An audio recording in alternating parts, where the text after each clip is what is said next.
एबटाबाद में तालबा को जिंदा जलाने वाले 3 मुलजिमान ताहाल गिरफ्तार न हो सके, जबकि 15 गिरफ्तार मुलजिमान को इंसदादी दहशतगर्दी की अदालत ने 15 रोजा रिमांड पर पुलिस के हवाले कर दिया।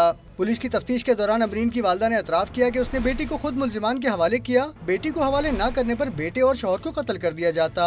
सानिया मकूल की तफ्तीश करने वाले पुलिस एहलकारों के एजाज में तकरीब के दौरान अमरीन का जिक्र करते हुए स्पीकर सूबाई असम्बली असद कैसर आबदीदा हो गए। उन्होंने कहा कि इंसानियत सोच वाक़े पर इंतहाई अफसोस है।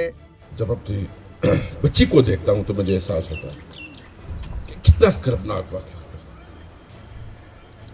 कितना मुश्किल, हमारी सोसाइटी कितनी सपाट बन गई है कि इसके अंदर कोई वो इंसानियत का वो तकलीफ वो दर्द महसूस ही नहीं होता।